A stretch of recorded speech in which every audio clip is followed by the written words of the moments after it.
કઠણ કાળજાવાળાને પણ ધ્રુજાવી દે તેવો બનાવ છે। બાળક પર રખડતા શ્વાનનો હુમલો સીસીટીવીમાં કેદ થયો છે। 2 વર્ષના બાળકને બચકું ભરીને ઉપાડી ગયો। અમરેલીના જસવંતગઢથી રાંઢિયા રોડ પરનો આ બનાવ છે, જ્યાં બાયોકોલ ફેક્ટરી પાસે ધ્રુજાવી દેતો બનાવ સીસીટીવીમાં કેદ થયો હતો, જેના દ્રશ્યો સામે આવ્યા। રખડતા શ્વાને 2 વર્ષના બાળકનો શિકાર કરવાનો પ્રયાસ કર્યો। હાથમાં બચકું ભરી રમકડાની જેમ ઉઠાવી ગયો શ્વાન। શ્વાનના હુમલાથી બાળકે રાડારાડ કરી મૂકી। બાળકનો અવાજ સાંભળીને પિતાએ પાવડા સાથે દોટ મૂકી અને પીછો કરતા મોંમાંથી બાળકને મૂકીને શ્વાન ભાગી ગયું। પિતાએ પોતાના બાળકને મોતના મુખમાંથી બચાવ્યો। બાળકને સ્થાનિક હોસ્પિટલમાં ખસેડવામાં આવ્યો છે અને સારવાર કરવામાં આવી રહી છે। જેને લઈને વધુ વિગત સાથે આપણી સાથે સંવાદદાતા રાજન જોડાઈ ગયા છે। રાજન, શ્વાનોનો આતંક દિવસે ને દિવસે વધી રહ્યો છે, આ ઘટના અંગે વધુ વિગત। પ્રીતિ, આમ જોવા જઈએ તો જસવંતગઢમાં છેલ્લા ઘણા મહિનાઓથી આ પ્રકારની ઘટનાઓ બને છે ને આ વિસ્તારમાં શ્વાનનો આતંક સતત સામે આવતો રહે છે। આ ઘટનાની વાત કરતા પહેલા હું આપને જણાવું કે ગત 4 જુલાઈના રોજ જસવંતગઢ ગામે શ્વાન દ્વારા એક બાળકીનું મોત પણ નિપજાવવામાં આવ્યું હતું। આટલી હદે જે ખૂનખાર શ્વાનો છે એ જસવંતગઢ ગામમાં ફરતા રહે છે અને એવી જ એક ઘટના ફરી એક વખત સામે આવી છે।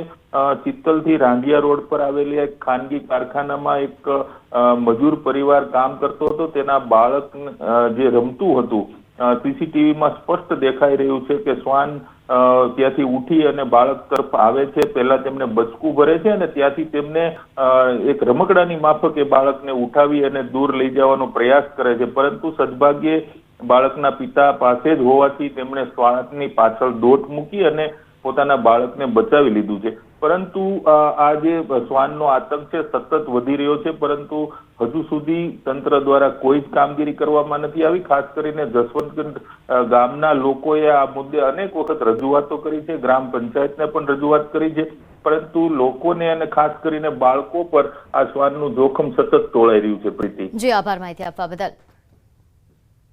સુરેન્દ્રનગરના મૂડી તાલુકામાં ગેરકાયદેસર ખનીજના કૂવાના કારણે એક વ્યક્તિનું મોત નીપજ્યું। મૂડીના ખાખરાડા ગામની સીમમાં ગેરકાયદેસર ખનીજ ભરેલ લોડર કૂવામાં ખાબકતા ચાલકનું મોત નીપજ્યું। સરકારી જમીનમાં કરવામાં આવેલ ગેરકાયદેસર કાર્બોસેલના કૂવા નજીકથી લોડરથી સેન્ડસ્ટોન ભરતી વખતે આ દુર્ઘટના બની હતી। લોડરના ચાલકે સ્ટીયરિંગ પરથી કાબુ ગુમાવતા લોડર ઊંડા કૂવામાં ખાબક્યું। આ અંગેની જાણ થતાં જ ચોટીલા પ્રાંત અધિકારી સહિતની ટીમે ઘટના સ્થળે પહોંચી કાર્યવાહી હાથ ધરી। ક્રેનની મદદથી ચાલક અને લોડરને બહાર કાઢવાની કામગીરી હાથ ધરવામાં આવી હતી। જેને લઈને વધુ વિગત સાથે સંવાદદાતા અક્ષય જોડાઈ ગયા છે। અક્ષય, આ મામલે શું વધુ વિગત? ચોક્કસથી વાત કરવામાં આવે તો ખાખરાડા ગામની સીમમાં જે ગેરકાયદેસર કાર્બોસેલના કૂવા હતા તેની આસપાસમાંથી જે ખનીજ છે ગેરકાયદેસર લોડર દ્વારા ભરવામાં આવી રહ્યું હતું। તે દરમિયાન જે લોડરનો ચાલક છે તે સ્ટીયરિંગ પરનો કાબુ ગુમાવતા લોડર સહિત જે કાર્બોસેલની ઊંડી ખાણ છે તે ખાણમાં ખાબક્યા છે। જે લોડરના ચાલક છે તેનું મૃત્યુ નિપજ્યું છે, પરંતુ ખાણ છે એટલી બધી કૂવો એટલો ઊંડો હોવાના કારણે હજુ સુધી મૃતદેહ છે એને બહાર કાઢી શકાયો નથી। જિલ્લા વહીવટી તંત્ર દ્વારા આના માટે લઈ અને ક્રેન દ્વારા પ્રયાસો હાથ ધરવામાં આવે છે, પરંતુ હજુ સુધી આ મામલે કોઈ સફળતા નથી મળી। અંદાજે 12 કલાક કરતા વધુ સમય છે વીતી ચૂક્યો છે, પરંતુ હજુ સુધી જે લાશ છે એને બહાર કાઢી શકાઈ નથી। વધુ એક વખત જે આ ગેરકાયદેસર કાર્બોસેલના કૂવા છે એમાં એક શ્રમિકનું જે છે મોત નીપજ્યું છે। અગાઉ પણ આવા બનાવો બની ચૂક્યા છે, પરંતુ દર વખતે ખનીજ માફિયાઓ દ્વારા મોટા મામલો છે રફે દફે કરવામાં આવી રહ્યો છે। પરંતુ આ વખતે ચોટીલા પ્રાંત અધિકારી સહિતની ટીમ મોડી રાત્રે તાત્કાલિક ઘટના સ્થળે પહોંચી જતા જે સમગ્ર આ મામલો છે બહાર આવી છે। આ મામલે આગામી સમયમાં જે ગેરકાયદેસર ખોદકામ કરનાર છે તે શખ્સો વિરુદ્ધ પોલીસ ફરિયાદ સહિતની કાર્યવાહી પણ હાથ ધરવામાં આવશે। જી, આભાર માહિતી આપવા બદલ। તો નડિયાદના ઉત્તરસંડામાં તળાવમાં 2 બાળકોના ડૂબી જવાથી મોતનો મામલો સામે આવ્યો। વેરા તળાવની પાસે બંને ભાઈઓ ક્રિકેટ રમતા હતા અને તે દરમિયાન બોલ તળાવમાં પડી ગયો, જેને લેવા જતા બંને બાળકો તળાવમાં ડૂબી ગયા। ઘટનાની જાણ થતાં ફાયર બ્રિગેડ, મામલતદાર અને વડતાલ પોલીસ ઘટના સ્થળે પહોંચી હતી, જ્યાં 3 થી 4 કલાકની જહેમત બાદ બંને બાળકોના મૃતદેહ મળી આવ્યા। 9 વર્ષીય મયંક અને 6 વર્ષીય હિરેનનું મોત થતાં માતા પિતા શોકમાં ગરકાવ થયા છે। બંને બાળકોના મૃતદેહોને પોસ્ટમોર્ટમ અર્થે સિવિલ હોસ્પિટલ ખસેડવામાં આવ્યા। ઘટના સ્થળે ફાયરની ટીમ અને પોલીસની ટીમ ત્યાં હાજર જ હતી અને અંદાજિત 3 થી 4 કલાકની જહેમત બાદ બંને બાળકોને મૃત હાલતમાં ત્યાંથી અંદરથી કાઢી લેવામાં આવેલ છે. કોર્ટ ઉપર જોતા અમને એવું જાણવા મળ્યું છે બાળકો રમતા રમતા પડ્યા કે કારણ છે કે બાળકોના ત્યાં રમતા રમતા બેટ અને દડો અને એના ચપ્પલ ત્યાં મળ્યા છે. એને ઉપરથી અમે ત્યાં શોધખોળ કરી છે. અમદાવાદમાં કચરા ગાડીનો અકસ્માત સર્જાયો, જેમાં એકનું મોત નીપજ્યું છે. કચરા ગાડીએ અકસ્માત કર્યો, જેમાં એકનું મોત નીપજ્યું. જમાલપુર પાસે આ અકસ્માત થયો હતો. નોંધ્ય છે કે અકસ્માત થતાં અહીં ભારે ભીડ એકઠી થઈ હતી. તો અમદાવાદના જમાલપુર વિસ્તારથી અકસ્માતનો આ બનાવ દિવસે ને દિવસે અમદાવાદમાં અકસ્માતોના બનાવો વધી રહ્યા છે. ત્યારે વધુ એક આવો જ અકસ્માત કચરા ગાડી અકસ્માત સર્જ્યો, જેમાં એક યુવકનું મોત નીપજ્યું.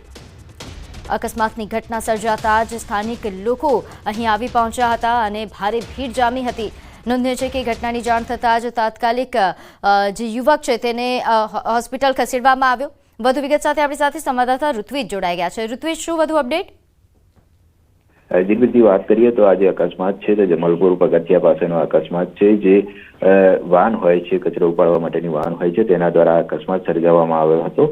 સમગ્ર ઘટનાની જાણ જ્યારે પોલીસને કરવામાં આવી હતી ત્યારે પોલીસ ઘટના સ્થળ પર પહોંચી હતી ને જે ગાડી ચાલક હતો તેને ઝડપી લીધો હતો. જે તેની પ્રાથમિક પૂછપરછમાં સામે આવ્યું હતું કે તે પોતે ઉપવાસ કરતો હતો અને તેને ખાસ કરીને જે ચક્કર આવી ગયા હતા. જ્યારે તે પોતે ગાડી ચલાવતો હતો ત્યારે તેને ચક્કર આવી ગયા હતા અને તેનો જે સ્ટેરિંગ ઉપરથી કાબુ ગુમાવી દીધો હતો અને તેના કારણે આ અકસ્માત સર્જાયો છે.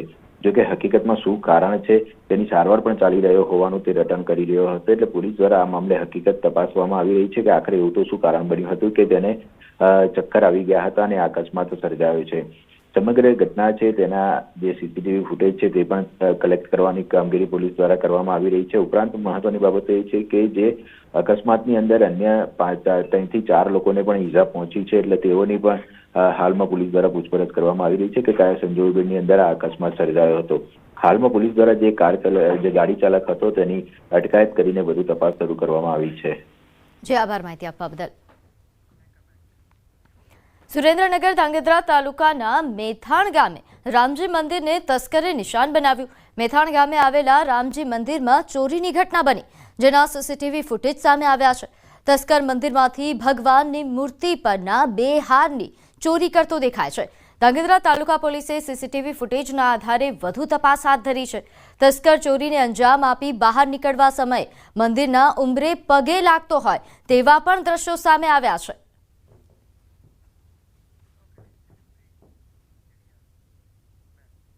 તો આગળ વાત કરીએ એક મહત્વના સમાચાર. મુખ્યમંત્રીનો વધુ એક શિક્ષણલક્ષી મહત્વનો નિર્ણય. મિશન સ્કૂલ ઓફ એક્સલન્સ અંતર્ગત રાજ્યની ગ્રાન્ટ ઇન એડ માધ્યમિક અને ઉચ્ચતર માધ્યમિક શાળાઓને માળખાકીય સુવિધા સુદૃઢ કરવા આર્થિક સહાય અપાશે.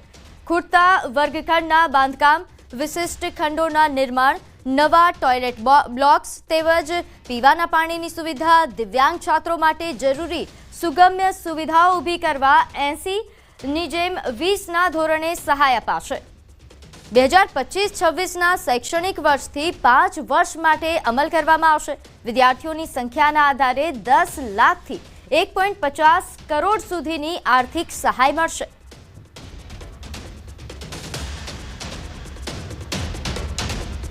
હવે જઈએ ઉત્તર પ્રદેશ, જ્યાં 24 જિલ્લાના 1200થી વધુ ગામોમાં પૂરના કારણે તબાહી મચી ગઈ છે. વહીવટીતંત્ર પૂરગ્રસ્ત ગામડાઓ પર સતત નજર રાખી રહ્યું છે. રાહતની વાત એ છે કે ઘણી જગ્યાએ નદીઓ હવે સ્થિર થઈ ગઈ છે, એટલે કે પૂર આવ્યું નથી અને ઘણી જગ્યાએ પાણી ઓછું થવા લાગ્યું છે. તે જ સમયે યોગી સરકારે અત્યાર સુધીમાં પૂર પીડિતો માટે 2 લાખથી વધુ લોકોને રાહત સામગ્રી પૂરી પાડી છે. આ ઉપરાંત રાજ્યમાં 360 ક્ષતિગ્રસ્ત ઘરોને વળતરનું વિતરણ કરવામાં આવ્યું છે. રાજ્ય સરકાર દ્વારા અસરગ્રસ્ત લોકોને ફૂડ પેકેટ અને લંચ પેકેટનું સતત વિતરણ કરવામાં આવી રહ્યું છે.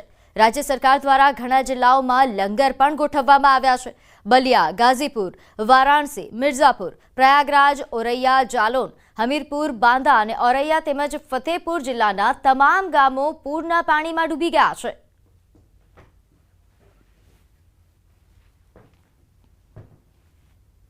प्रशासन का बोट लगातार लोगों को राहत सामग्री पहुंचा रहा है. हमारे साथ स्थानीय लेखपाल यहाँ पर मौजूद हैं. दिक्कतें तो परेशानी बहुत हो रही है, जिस तरीके से हम देख रहे हैं. आप लोग लगातार बोट से खाना भी पहुंचा रहे हैं, लेकिन परेशानी भी बहुत ज्यादा है. जी बहुत सर, इस समय बहुत परेशानी चल रही है. और एक्चुअल क्या है कि हमारी पहली प्राथमिकता ये है कि बंदों को राहत सामग्री पहले दिया जाए। जीविका का जो साधन होता है पहले उसको दिया जाए कि बंदे अपना क्या नाम कि जीविका अपना वो कर सके। इसके बाद हम अभी इसके बाद जैसे बाढ़ कम होगी फसल का सर्वे होगा और ये इनको राहत सामग्री के बाद जैसे फसल का सर्वे जो करेंगे तो उनको देंगे। इसके बाद फिर मकान जिसका गिरा है उनका क्या ना सर्वे करके उनको मुआवजा देने का प्रयास करेंगे। तो यही सब बेसिक रिक्वायरमेंट और ये चीज़ है। बेसिक रिक्वायरमेंट सरकार के द्वारा पूरा किया जा रहा है। यहाँ पर जरा हम आपको तस्वीरें और दिखाएं। यहाँ घर के अंदर से जरा आगे बढ़ के मैं बोट पे हूँ और यहाँ पर देखिए लोगों के घरों के छतों पर यहाँ पर देखिए तस्वीरों में जो खाने का बर्तन और जो कुकिंग के लिए जो तमाम सामान चाहिए, बर्तन से लेकर चूल्हा, हर चीज छतों के ऊपर है। और यहाँ पर इस शख्स से भी बातचीत करते हैं। कितनी परेशानी आप लोगों को हो रही है? छत पे खाना वगैरह बन रहा है? सर बहुत परेशानी होती है, बहुत परेशानी होती है। यहीं पर छत पे खाना वगैरह बन रहा है? हाँ इसी जगह सर। अब ऐसा है क्या, छोटा बच्चे को हम लोग पहुंचा देते हैं रिश्तेदारी में, बड़े लोग जो रहते हैं वो लोग इधर ही रहेंगे। कितनी बार जाएंगे, कहाँ जाएंगे, कहाँ जाएंगे, कितनी बार जाएंगे? देखिए ये आप बीती है। जरा मैं यहाँ पर जरा वीडियो जर्नलिस्ट कमलेश से कहूंगा कि आगे की तरफ ये यहाँ पर देखिए अंदर की तस्वीर देखिए।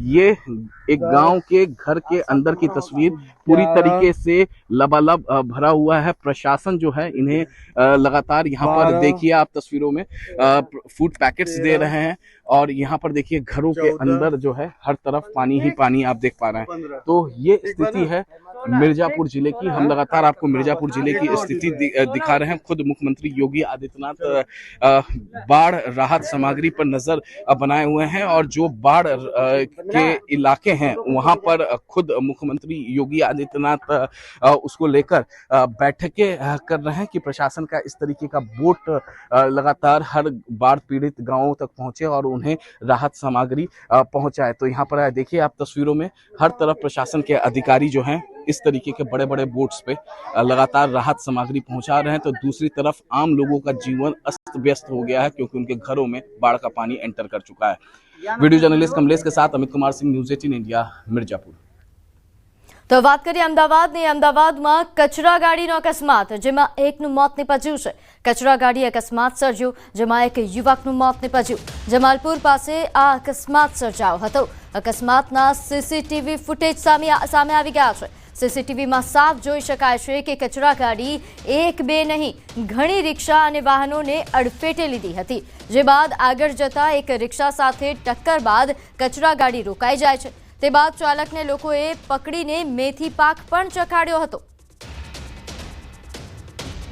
તો જમાલપુર પાસેનો આ બનાવો જેના સીસીટીવી ફૂટેજ સામે આવી ગયા છે। ન્યૂઝ 18 પર આ એક્સક્લુઝિવ દ્રશ્યો નોંધે છે કે અકસ્માત જે સર્જાયો, જેમાં જોઈ શકાય છે કે કચરા ગાડી જે રીતે બેફામ આવી રહી છે, ઘણી રિક્ષાઓને પણ અડફેટે લે છે, ઘણા આસપાસના લોકોને પણ ઈજા પહોંચાડે છે। જેને લઈને વધુ વિગત સાથે આપણી સાથે સંવાદદાતા ઋત્વિજ જોડાઈ ગયા છે।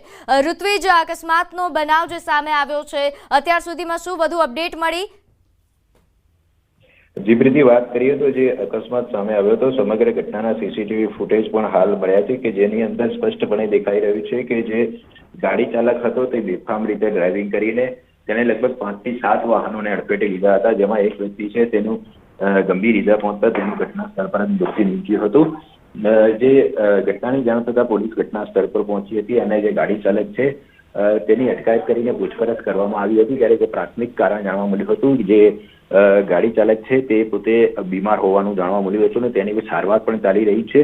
જો કે અકસ્માત સર્જાયો તે સમયે તેને કયા પ્રકારની પરિસ્થિતિમાંથી તે પસાર થયો હતો તે બાબતે હાલમાં તપાસ ચાલી રહી છે, જેની દવા ચાલી રહી છે, ત્યાં પણ ડોક્ટરોની પૂછપરછ કરવામાં આવશે, કઈ સારવાર ચાલી રહી છે। એટલે હાલમાં આ સમગ્ર મામલે પોલીસ દ્વારા વધુ તપાસ શરૂ કરવામાં આવી છે। जी बिल्कुल। आ उपरांत ऋत्विज, जे रीते आपे जणाव्युं के हाल तो ए ड्राइवर चालक पोतानो बचाव करी रह्यो छे, कही रह्यो छे के एने बीमारी हती, परंतु जे रीते दृश्योमां जोई शकाय छे के घणा दूर सुधी ए ट्रक लईने आवी रह्यो छे, गाड़ी लईने आवी रह्यो छे, तो शुं खरेखर जोखुं आवी गयुं होय तो आटलो समय सुधी ए ड्राइव करी शके? शुं आमां અહીંના જે સ્થાનિકોએ પણ અહીં મેથી પાક ચખાડ્યો, તો એમના તરફથી કોઈ માહિતી આપવામાં આવી છે કે તેની સ્થિતિ એ ટાઈમ પર કેવી હતી? પ્રીતિ, એનું કહેવું છે કે જ્યારે તે પોતે આ વાહન ચલાવી રહ્યો હતો ત્યારે તેને ચક્કર આવી ગયા હતા અને તે સંજોગોની અંદર અકસ્માત સર્જાયો હતો। એટલે પોતે એક વાહનને ટક્કર માર્યા બાદ પોતે ગભરાઈ ગયો હતો અને ત્યારબાદ ગભરાટના કારણે તેણે અન્ય વાહનોને પણ અડફેટે લીધા હતા.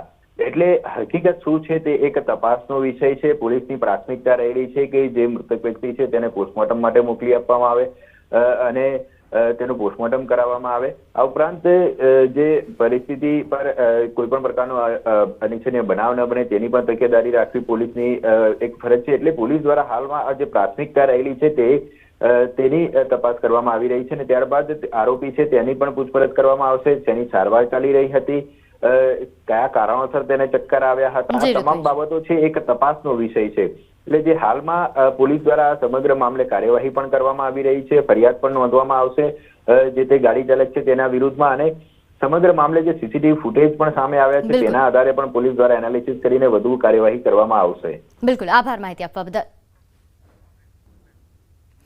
તો પૂર્વ કેબિનેટ મંત્રી અને ભાજપ નેતા બાવકુ ઉંધાડે મુખ્યમંત્રી અને ગૃહ રાજ્યમંત્રી હર્ષ સંઘવીને પત્ર લખ્યો. અમરેલી શહેરમાં લુખ્ખા તત્વો અને રોમિયોગીરી સામે રોમિયો સ્ક્વોડ શરૂ કરવા માંગ કરી. ચક્કરગઢ રોડ પર આવેલ પટેલ સંકુલના પ્રમુખની રજૂઆતને લઈને પત્ર લખ્યો. પટેલ સંકુલમાં હજારો વિદ્યાર્થીનીઓ અભ્યાસ કરે છે, જેને લઈને રોમિયો સ્ક્વોડની રચના કરવાની માંગ કરવામાં આવી છે.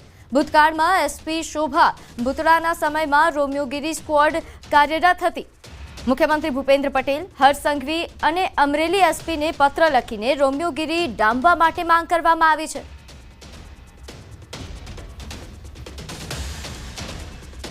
આ રોમિયો સ્ક્વોડ શરૂ થાય અને કાયમી ચાલુ રહે અને જે અવાવરું સ્થળો હોય છે, બગીચાઓ હોય છે, અમુક ક્યાંય હોટલો હોય છે કે જે એવા સ્થળો હોય અને રોડ ઉપર અને એમના રોમિયો સ્ક્વોડના જે પોલીસ ભાઈ બહેનો હોય છે એ જીપ રાખે અથવા સાદા ડ્રેસમાં મોટરસાઇકલ રહે અમુક જગ્યાએ ઊભા રહીને આ કામગીરીની ફરજ બજાવે. ગુજરાત સરકારના પૂર્વ કેબિનેટ મંત્રી બાવકુ ઉંધાણે પોતાની માલિકીની 61 વીઘા જમીન ખોડલધામ ટ્રસ્ટને દાનમાં અર્પણ કરવાની જાહેરાત પણ કરી છે. બાવકુ ઉંધાણે કહ્યું કે રાજકીય જીવનમાં સર્વે સમાજ તરફથી મને જે મળ્યું તેનું ઋણ ચૂકવવાનો આ પ્રયાસ છે. તેમજ ખોડલધામ ટ્રસ્ટ દ્વારા બનાવવામાં આવી રહેલ કેન્સર હોસ્પિટલ અંગે પણ જાણકારી આપવામાં આવી હતી. આ હોસ્પિટલ 250 કરોડના ખર્ચે બનાવાશે. આ હોસ્પિટલ ટાટા મેમોરિયલ ટ્રસ્ટ દ્વારા સંચાલિત હશે, જે સર્વ સમાજ માટે ઉપયોગી સાબિત થશે.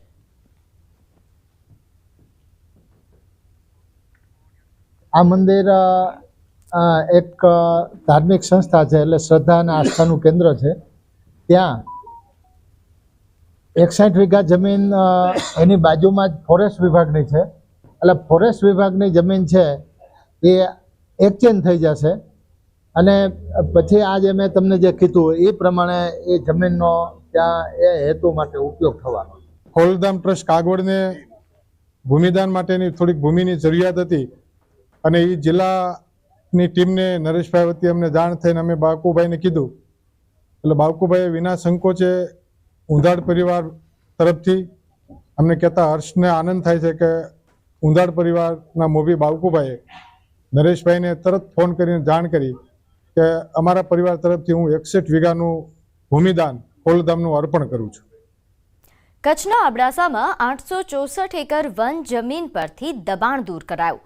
અબડાસા તાલુકાના કુણાઠિયા અને ભાંચુડા ગામની સીમમાં લોકોને દબાણ કરી વાવણી કરેલી હતી, જેમાં 864 એકર જેટલી વન વિભાગની જમીન પર તંત્રએ કાર્યવાહી હાથ ધરી. કુલ 350 હેક્ટર જેટલો વિસ્તાર દબાણ હેઠળ આવ્યો હતો, જેને બુલડોઝરની મદદથી ખાલી કરાવાયો. દબાણ હટાવવા માટે વન વિભાગ અને પોલીસ વિભાગની ચુસ્ત સુરક્ષા વ્યવસ્થા વચ્ચે કાર્યવાહી અમલમાં મુકાઈ. સરકારી વન જમીનની બચાવ અને કાયદેસર હક માટે આ પગલાં ભરવામાં આવ્યા.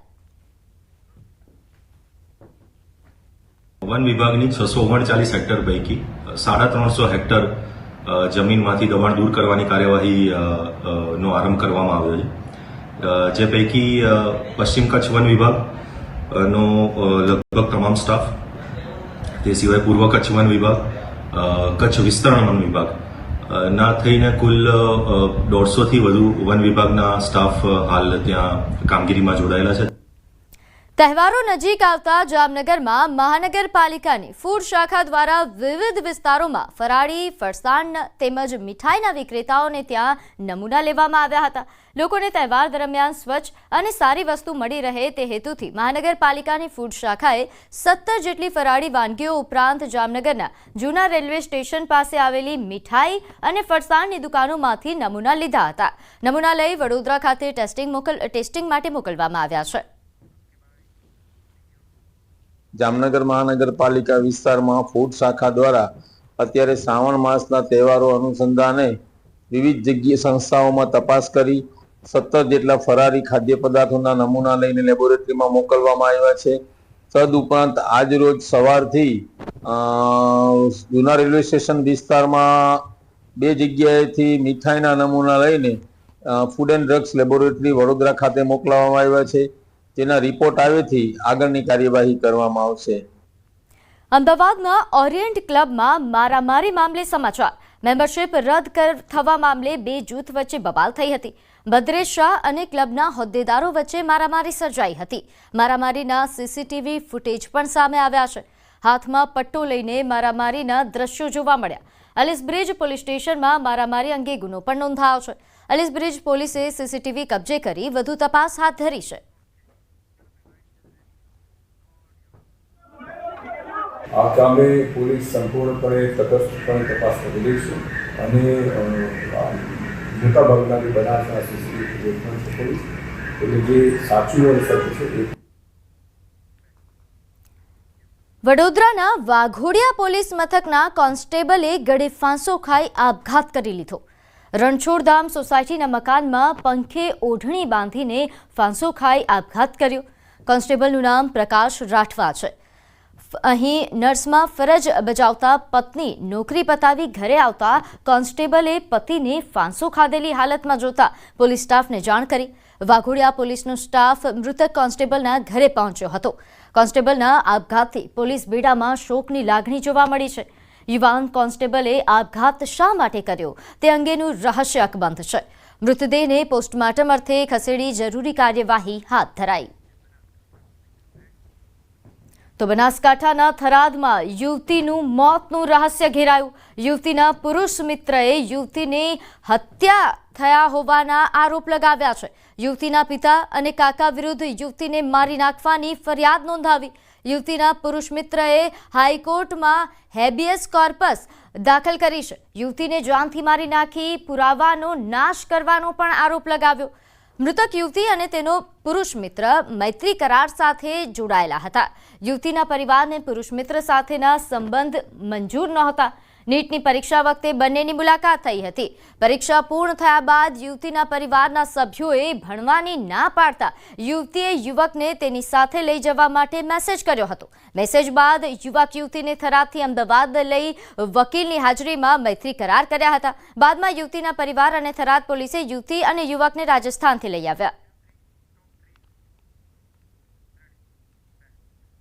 હવે નજર કરીશું ટોપ 3 હેડલાઇન્સ પર. અમરેલીમાં રખડતો શ્વાનનો આતંક, 2 વર્ષના બાળક પર હુમલો. નડિયાદમાં ક્રિકેટ રમત સમયે તળાવમાં ડૂબવાથી 2 બાળકોના મોત. ટ્રમ્પે ભારત પર એક્સ્ટ્રા 25% ટેરિફ લાદ્યો, હવે કુલ 50% ટેરિફ.